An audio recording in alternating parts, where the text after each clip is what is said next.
Hey guys, welcome back to my channel. If you're here for the very first time, please don't make it your last. Go ahead, hit the red subscribe button and become part of our family. In today's video, we will be talking about setting family goals. Now, there are different dimensions to setting family goals, right? Is it essential for families to actually set goals? Now, what areas of their lives can they set goals in? Essentially, right, I think that it's very important for families to set goals. As opposed to living year in, year out, doing the same thing the same way and expecting to achieve a different results. Families are expected to come together, look at how they have lived in the past, more like look at how things have come, look at how they can make things better. And I think there are different dimensions to this. There are the areas of finance, the area of self-development, the area of even their relationship per se. So the area of finance, it's very important because money, they say, rule the world.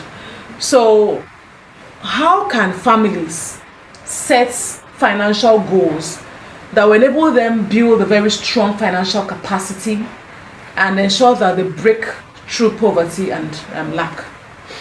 Well, of course, some families are already rich, they are not poor. Right, some families are poor, they can be richer. Some families are poor and they need to be rich. Some families are, within the middle class and they need to also be rich. But regardless of where your family is, it is important to also set financial goals. Right?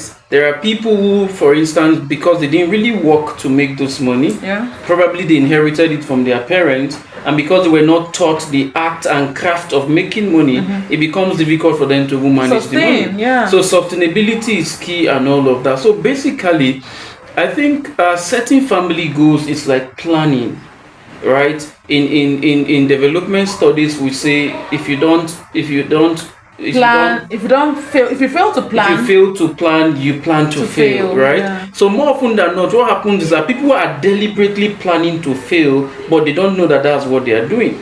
Because they're not planning at all. They are not planning at all. No relationship, no family should live without having financial plans. This is very important, especially looking at how difficult times are, and you want to ensure that like people will say, in your old age, you don't need to begin to struggle and all so of that. Much, or expect your children to come and start giving back to you. Beautiful, like it is in the generation of our fathers and our fathers' fathers. Like you give birth to children, so that these children begin to take care of you. That's not the standard.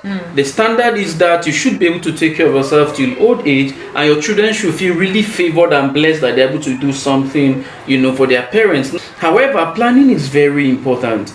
But it is one thing to plan, it's another thing to work out the plan. More often than not, families do not even plan their finance at all. When you have families planning their finance, families also fail to realize that planning is just one thing. Planning is like dreaming. But if you dream and you want your dream to see the light of day, you need to wake up and walk the dream. Right? So that's very important. And you can't achieve any financial plan or financial goal without being ready to sacrifice. Sacrifice is key. Indispensable. Right? Indispensable. You have to be able to, what do they call it in economics? Alternative foregone. You have to be able to forego certain things in the present. You have to be able to delay gratification. You have to be able to defer some degree of pleasure and comfort and all of that if you must achieve your financial goals as a family. Okay, so how do families actually begin to set this financial goal? What are the things, the tangible things that families should do, for them to achieve financial success? I know that it's essential for couples to come together to plan their resources. There's this general notion that the woman's money is her money and the man's money is the family money. Now, for me, I think that families that are run that way are just, walking towards the rocks, if I can put it that way, because I feel that the weight will be too heavy on the man's shoulder to carry, and that even if the man is even buoyant, very buoyant and comfortable enough, there are still some areas that the woman can come in. Absolutely. Just to show her commitment, just to show that she's actually bringing something to the table. So I don't want to overflog that. But what are the other things that I've talked about the couple coming together to actually plan, bring their resources and see, how can we balance things? How are we meeting at the center, when it comes to finances? What are the other things that they can actually do, in the line of setting financial goals? Okay, I think basically first the notion that the man's money is family's money and the woman's money is her money is very detrimental. Unfortunately, this generation of women are growing up with that notion. It's a very dangerous notion. Marriage is a partnership. Marriage is a commitment, and when you are in a partnership, it means that both partners have a responsibility to sustain the partnership. They have a financial responsibility, moral responsibility, emotional responsibility, and all of that. And so please, if you are a woman and you are watching this video, please don't be corrupted by that, by that notion. Your money is the family's money. The man's money is also the family's money. However, this doesn't mean that men should now be lazy. A man should be able to take off his responsibility as a man, but if you are privileged to have a wife that works, you should be able to collectively utilize your resources for the betterment of your family. Now, this brings me to the second, essentially, thank you very much. This brings me to the second question. When you said if you are privileged to have a wife that works, now, in building financial goals, do you think that men should encourage their wives to work? One. And for wives that work, do you think that it's okay to invest in self-development such that you're able to, earn better? Because there's this general notion that, make it feel like the women are, the women earn less, women should earn less, women should be okay earning less, the man should be earning more. Like, should men not see themselves privileged when their wives are go-getters, when their wives are striving for more, when their wives are doing things, smashing goals, and achieving a lot more, even financially? I think that some men have this tendency to feel threatened. Some men have the tendency to feel like some sense of insecurity, if I may put it that way, and they are kind of clapping the wings of their wives, feeling that if she makes so much money, she might become unruly, she might become disrespectful, she might become So in setting financial goals, I think that it's okay for men to encourage their wives to work. Just like you said, I took this out of the last one of your last lines. Men should encourage their wives to work. Men should encourage their wives to even be a lot more. If you see a potential in your wife, please don't kill it, fuel it. Let that potential bring more money to the table. When the family, is blessed with more resources, I think the likelihood of the family, enjoying more peace and happiness. I'm not saying that money can buy peace, but I'm saying that at least you're able to break, cutouts of poverty. Because the truth is, if you're not meant to be as couples, no matter the money you have, no matter what, that relationship can hardly work if you are not meant to be. So it goes back to the drawing table as choosing your spouse wisely. We're not going to go there, that's not the focus of today's video, but essentially men should encourage their wife to do a lot more just so that they can be able to contribute better to the family. Well, I think that's important, even though, yes, you said some men feel insecure. Yes, sometimes this insecurity is as a result of evidences that they have towards, seeing what happens when women begins to earn, and sometimes these women are stereotyped with the old mentality that it's a man's job, to take care of his family. Like I said, marriage is a partnership. Every man who loves his wife should want his wife to work. Every man who loves his wife wants, to see his wife excel. For God's sake, you are a graduate and your wife is a graduate, then it means the sky is wide enough for everybody to fly. And it's for the betterment of your family if your wife works. Dr. Konjo-Iweala is somebody's wife. If I were to be a husband, of course, I would hold my shoulders very high. That's a woman heading the World Bank.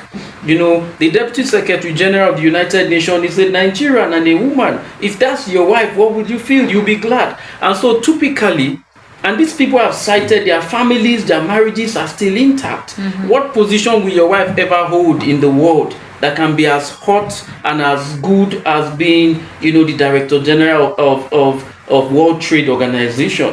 Yet the marriage is still intact. That goes to say that Once a family has values and they hang on to their values seriously, no matter the financial breakthrough on the part of the wife, on the part of the husband, value is the key word. Value is the key word, right? Some men are insecure because of the character they have probably seen in the woman.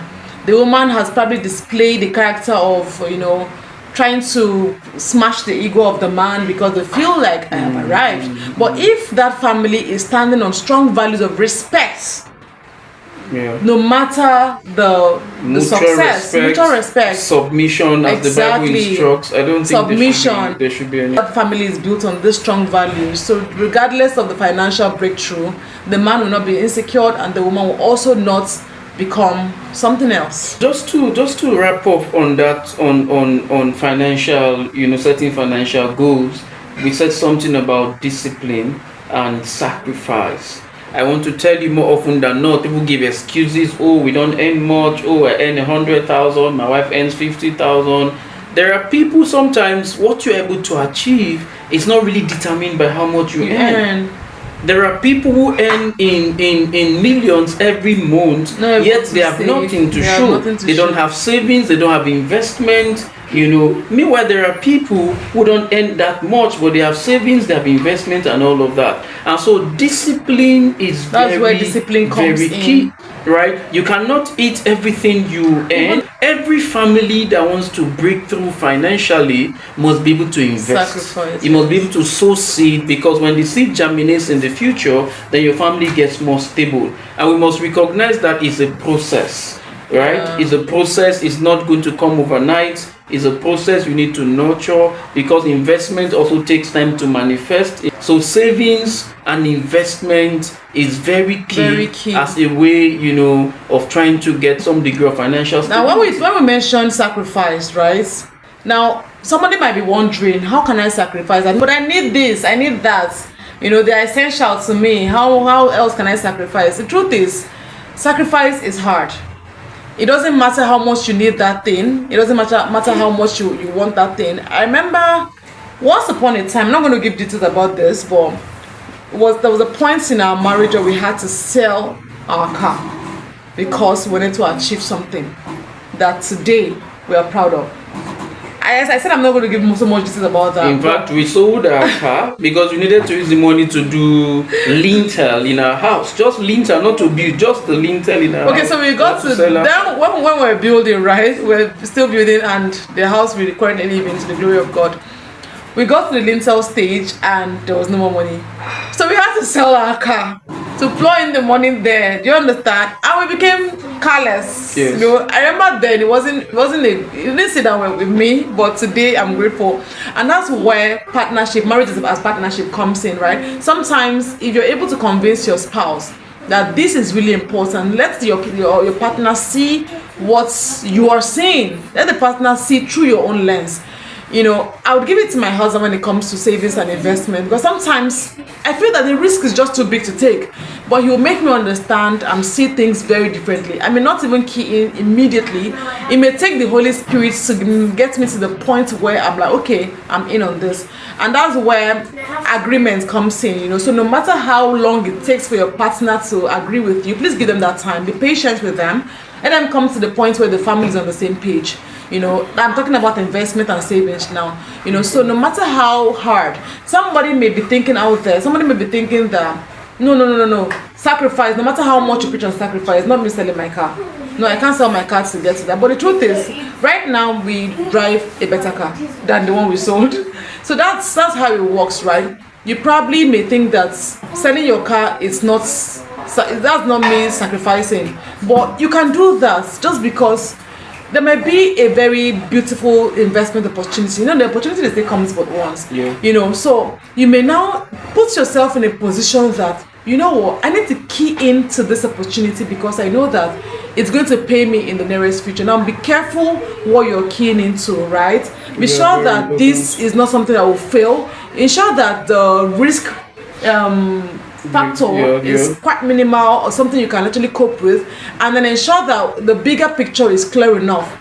Now you can get to a point where you can decide to put yourself in a very harsh reality, when I put it that way, just because you want to achieve something. Now, all this you are saying is how you can actually sacrifice to, get to that point where you want to get to. I think also the question also we should ask people is that you want to achieve financial success, you want to achieve some level of financial goal.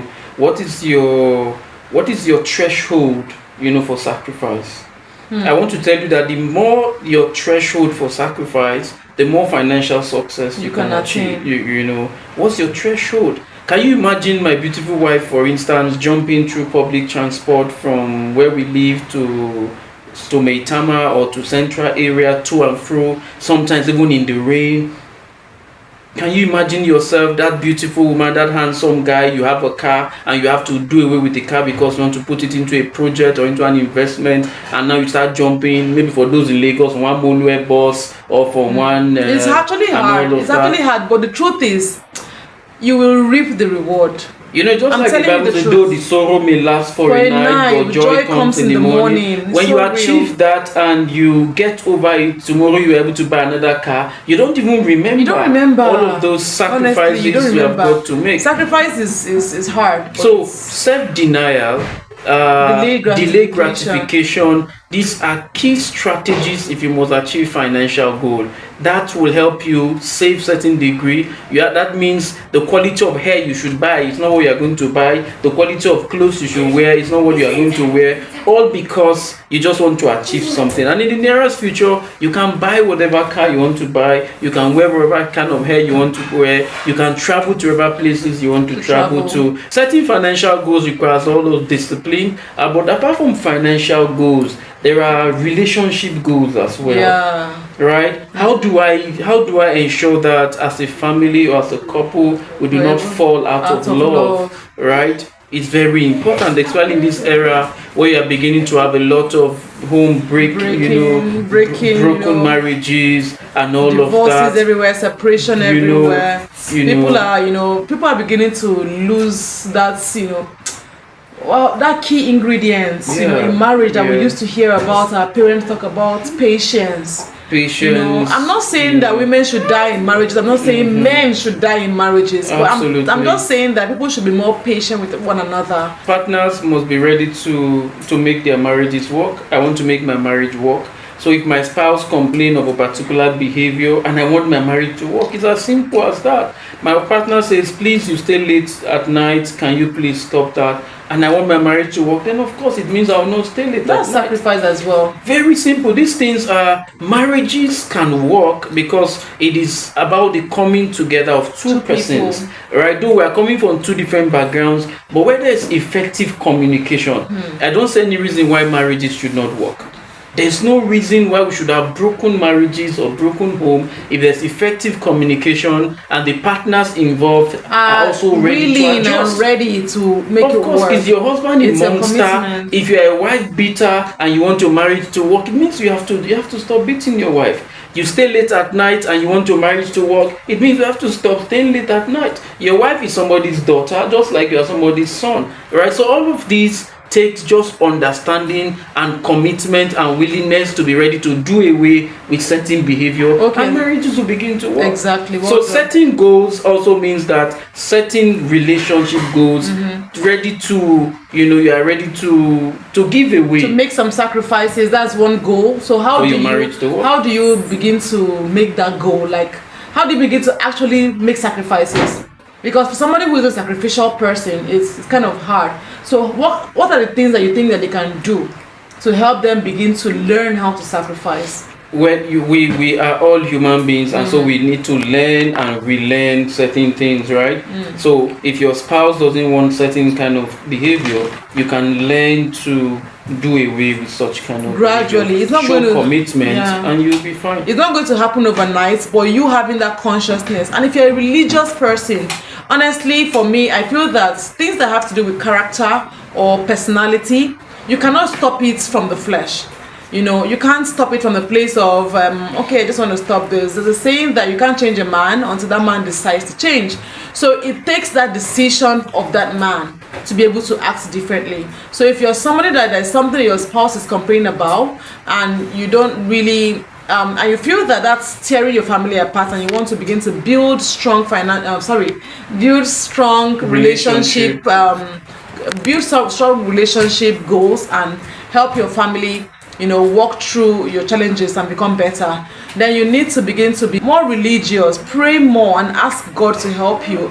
You need to be deliberate. Intentionality. You have to now come to a place of personal relationship with God. Try to bring God into it, because on your own, the truth is, without the Holy Spirit, you can't really change from the bad personalities that we have, or Satan is always going around. It's the places where we feel comfortable in our sins that you always find him around. That's important. But you see, all of this discipline is very important, right? So more often than not, we want to tie our misbehavior to the devil and all of that. We just need to be disciplined. If you are disciplined, the grace of God will abound. Okay, so how about spicing up the relationship more? What are other goals that you can have? Sometimes people drift out of love, especially when the marriage is becoming older. You see people more used to their partners. So what are the things that they can also do to spice up? Maybe I should really want to talk about this, because you are still always busy. Well, the thing is that usually, like I always would tell people, marriage is for two matured people.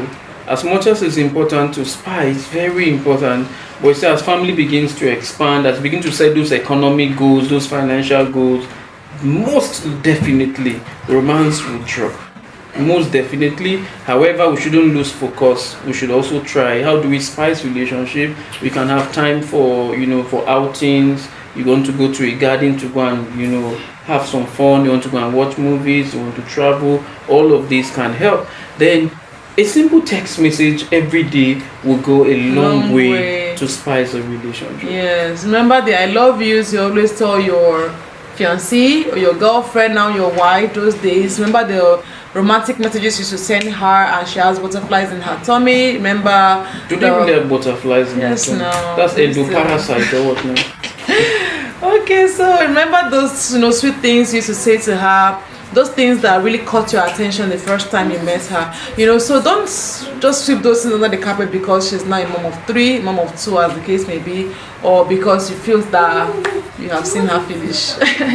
And vice versa. Probably the man has that big pot belly that he didn't used to have, or he no longer has a 6-pack or whatever. So look beyond the physical appearance. So as we get older, year by year, we change, we transform, we become older. Yes, I wasn't like this some 12 years when I was only 25 when we both got married, but I believe that things are getting better. I even believe I'm more beautiful. So that's what happens where you try to keep your home alive, you try to spice up, and you try to be in peace. Okay, so no matter what goes wrong, for couples who are struggling to keep their marriages afloat, I pray that God will help you come into your relationship and make it better. For marriages who have not really known how to organize themselves and set goals, financial goals, self-development goals, and even relationship goals, it's important that you begin to do this. And trust me, you find a very striking, remarkable improvement in the way you run your family. I think all of that is very important. You have just nailed the nail on the head. Financial goals, relationship goals, and all of that. And remember, we're saying that to achieve all of these things, discipline is very important. You must be ready to sacrifice, you must be ready to get delayed gratification. All of these things, very important. If you are not ready to sacrifice, none of these goals can be achieved. Thank you for staying put and watching up to this time. If you did watch up to this time, honestly, you're the real deal. You're the reason why we are here. Please, bye for now. Have a great week.